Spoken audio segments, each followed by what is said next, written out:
The Littlest Dinosaur's Big Adventure by Michael Foreman.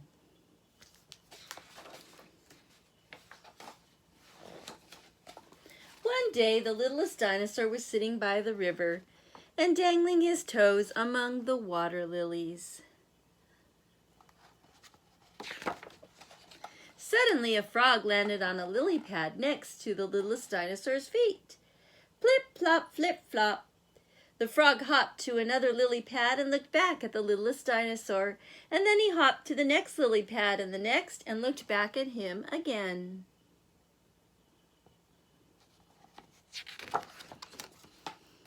Carefully, the littlest dinosaur stepped onto the nearest lily pad. It wibbled and wobbled but didn't sink, and then he stepped onto the next lily pad. When the frog saw that the littlest dinosaur was following him, he did a double backflip and clapped his hands.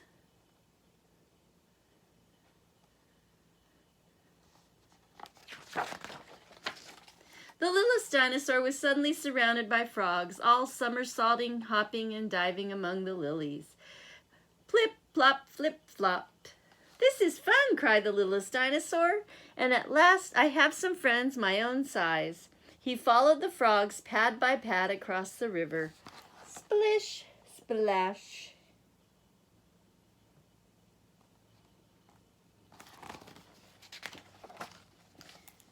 When he reached the opposite river bank, there were wildflowers that stretched as far as he could see. Here there were no big, clumsy dinosaurs to trample them, only bees buzzing and butterflies flitting from flower to flower.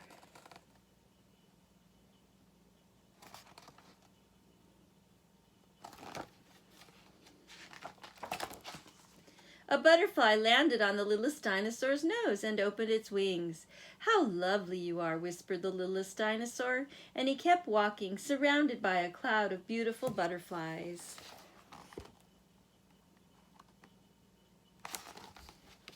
"It's so much fun being small," he thought to himself as he followed the butterflies. They flitted from one sunny spot to the next.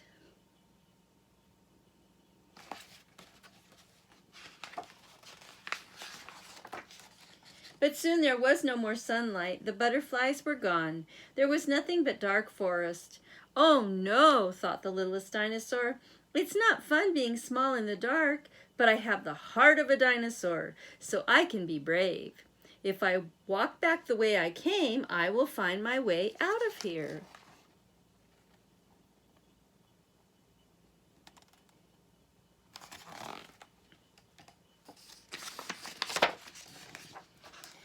But from which way had he come?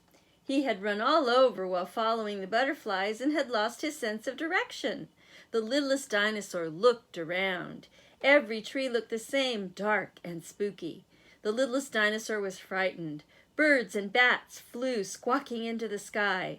Eyes watched from behind the trees. The littlest dinosaur ran. He tripped and slipped and stumbled through the dark forest until he was so tired that he could run no farther.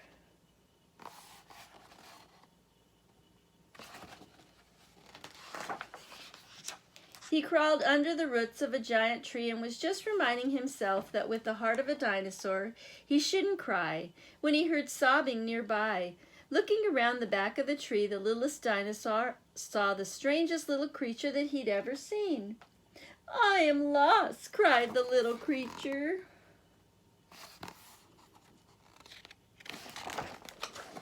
"Don't cry," the littlest dinosaur replied. "We'll be all right, you'll see." He put his arm around the little creature, and together they walked through the forest until the trees thinned and they could see the sky.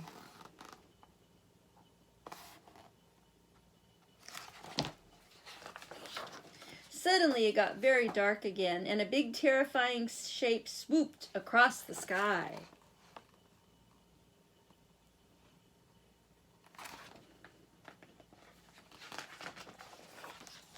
"Mommy!" cried the strange little creature.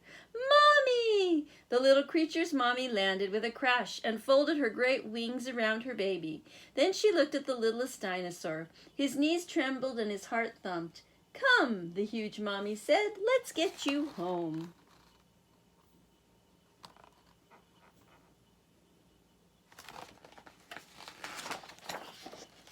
With her baby and the littlest dinosaur clinging to her neck, she beat her great wings and soared over the forest. The littlest dinosaur pointed to the far river.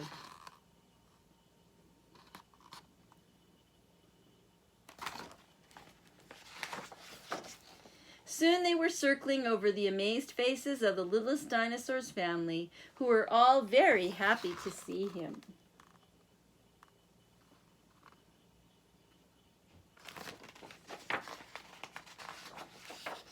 That night, snug in his bed, the littlest dinosaur dreamed of his big adventure and of his new friends, big and small. It had been a very exciting day.